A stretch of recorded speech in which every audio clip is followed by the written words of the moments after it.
Ta dabar, nu va, tai antras tas stebuklas mano mėnesinės buvo. Tai va, visą gyvenimą turėjau labai sunkias mėnesinės, skausmingas beprotiškai. Ne tai, kad skauda nugarą, aš kiekvienas mėnesinės važiuodavau su greitosiam.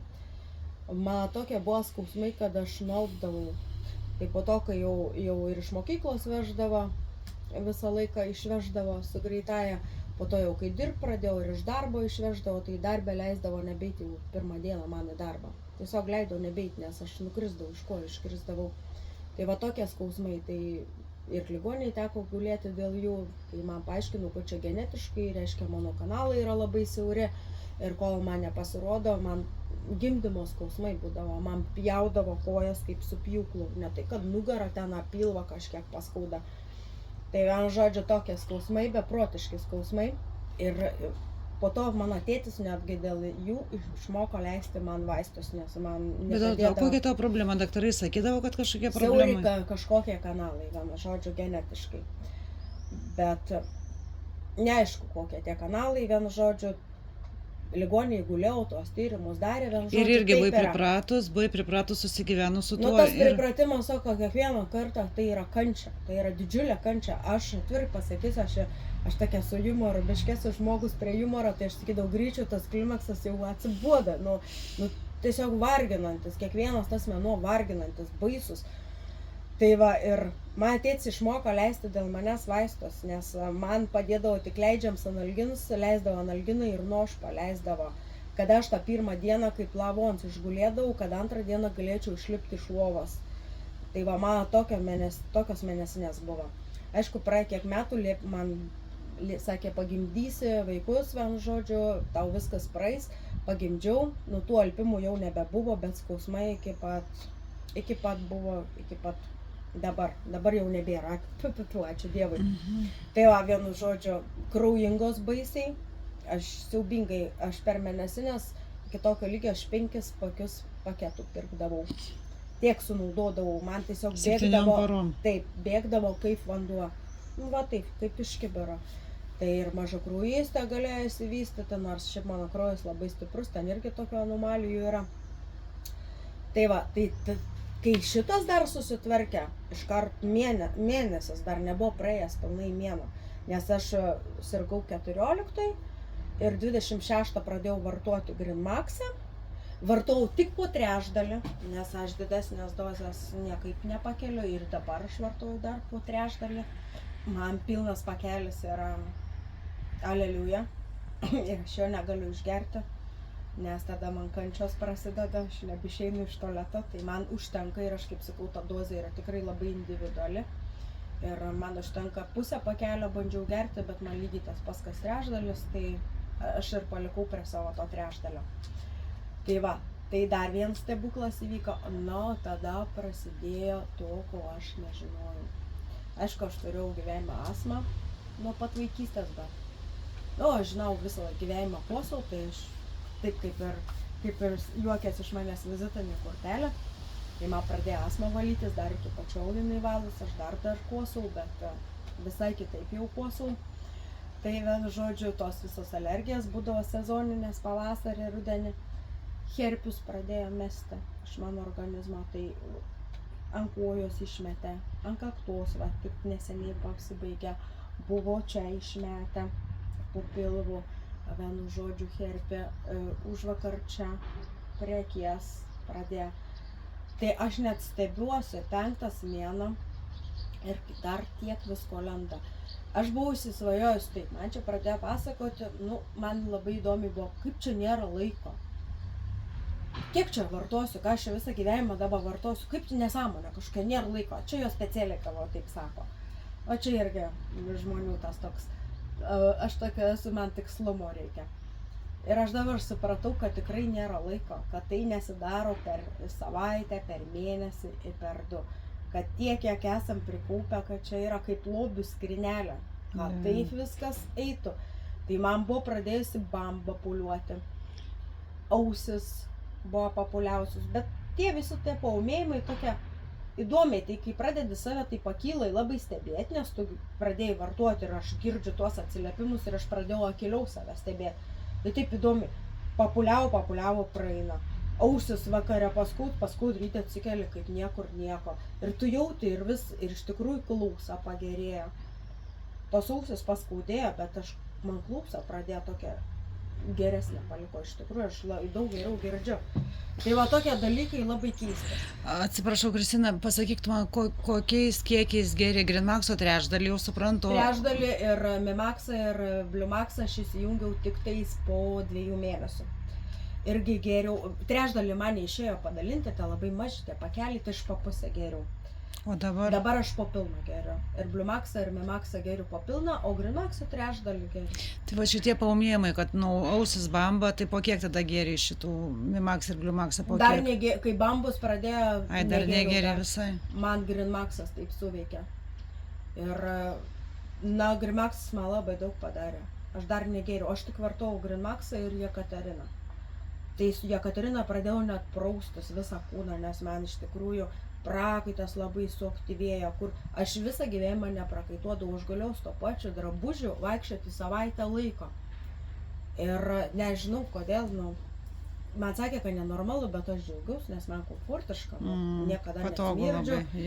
Tai va, suaktyvėjo labai prakaitas. Ir įsivaizduoji, tas visas prakaitas kaupėsi tavo viduj, kad rasi turėtų išeiti per odą, tu viską kaupi į viduj. Ir labai dar, kas įdomi, išmatos. Jūs nesako, koks kvapas buvo, acetono kvapas. Bet čia pačioje pradžioje, taip? Ar iki šiol? Aš nesupratau, aš galvoju, kas čia dabar eina putom, kaip putom tokiam buvo, Dieve, kas čia pas mane tam pilve. Aišku, aš ten tų visų kirminų sliekų neieškojau ten kaip kitos randa, nes, man pačiai kažkaip aš padarau, greičiau leidžiu, kad tik nesmirdėtų, nes toks jausmas pajutau, kad, tokie dalykai. Bet man labai daug dalykų gerų pasidarė. Paskutiniu metu aš labai tindavau. Aš vandens labai negalėjau daug išgerti, aš tiesiog užtindavau, man vokas tos vienos akės buvo visiškai užsidėjęs ant akės, aš jau Aiškiai inkstai. Jo, planavau operaciją darytis voko pakelimo, nes visiškai nesimatė akės. Tai dabar jau aš pamačiau voką. Žodžiu, tint nustojau, rankos nebetirpsta. Aš labai mėgstu, visą gyvenimą mesgiau nuo pat vaikystės. Tai aš dabar nemesgiau kokius 5 metus, jeigu nedaugiau, nes aš negalėjau pamėgsti. Man labai tirpdavo rankos, labai prakaituodavo delnai. Dar po COVID-o D vitamino buvo trūkumas iki 0 praktiškai. Tai man buvo prasidėjęs rachitas, tai man tiesiog aš negalėdavau galvos padėti ant pagalvės, man tirpdavo galvą, kaip mažiem vaikam iki skylių čia ištrindavo. Aišku, apie plaukus nekalbu, jie slinko kuokštais, jūs net neįsivaizduojat, kokiais kuokštais. Aš kartais net bijodavau jau šukuoti plaukus arba plauti galvą, nes ten tiesiog sruogas lysta po krano, sruoga. Tai va, pažiūrėkit, kaip atsigavo plaukai, vienu žodžiu. Ir nustojo smukti, aišku, nukrenta ten vienas kits ilgs plauks, bet tai yra normalu. Tai va, tas dar ką pastebėjau, mano šitą turėjau labai gilią raukšlę, dėl to, kad mano regėjimas yra prastas, o su akiniais taip nesusidraugauju niekaip per savo gyvenimą. Tai vienu žodžiu, labai gilią raukšlę, tai netgi šitą raukšlę mažėja, kas mane pažįsta. Tu aš tai pritrauksiu, parodysim žmonėm raukšlę, kurios beveik nebėra. Čia labai. Yra toks brūkšniukas, bet tai nepasakyčiau, kad čia raukšlė. Čia buvo ne brūkšniukas, čia buvo vaga. Tai buvo vaga. Gal ir buvo. Jo, parodysiu nuotrauką, pamatysit, kokia buvo vaga. Tai kas įdomiausia, kad čia va ir nieko papildomai, tikrai nei tų kaukių, nei ten kažko aš ten dėjau labai ten intensyviai. Buvau keletą kartų užsidėjęs, bet grinai nuo to valymuose. Ir aplamai žiūriu, kažkaip švyti viskas tos akis, gal dėl to, kad pats labai gerai jautiesi, miegas toks pagerėjęs. Aš tikrai neužmigdavau, atsigulu iki 1 valandą, 2, 3, tai prabudinėdavau vos ne kas valandą. Dabar aš miegu, padedu galvą į miegų, be jokių problemų. Ir nesvarbu, jeigu nueičiau kartais ir vėlai miegoti, aš vis tiek 5 valandą prabundu, bet aš jaučiuosi tokia energingai pailsėjusi, kas įdomiausia. Ir tokia lengva. 6 kilogramai nukrito, iš tikrųjų nuo pradžios mano pradėjo vartoti. Iki 4 mėnesių nekrito svoris, mažėjo apimtis tik tais. O nuo 4 mėnesio pradėjo svoris kristi, jau svarstyklės pradėjo rodyti. Tai va, esu tokia daug laimingesnė, kokia daug, iš tikrųjų laimingiausias žmogus pasaulyje, kai radau tą produktą.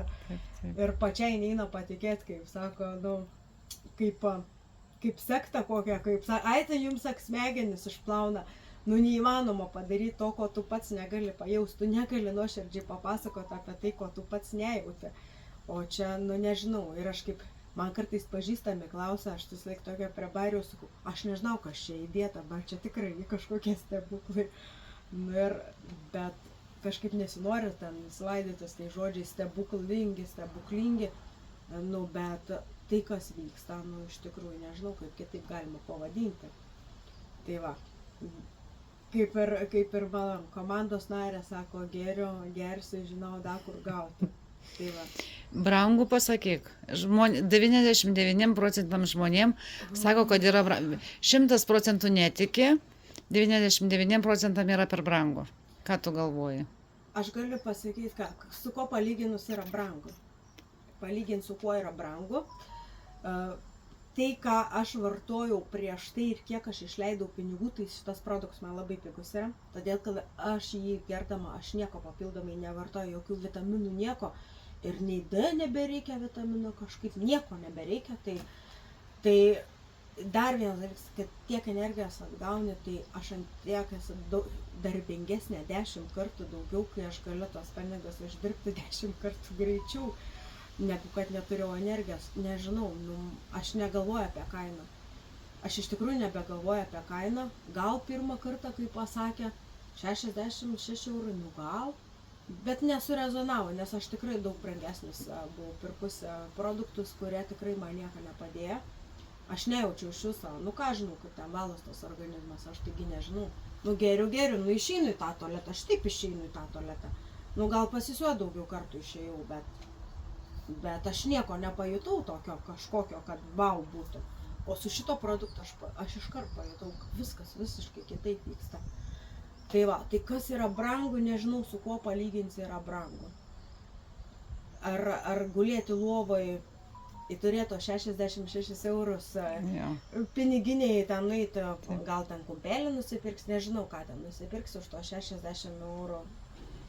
Gal vieniem daug, kitiem nedaug, su kuo čia lyginti, nežinau. Ar turėti energijos tiek, kad tu gali tos 10 kartų 66 susidirbti. Taip.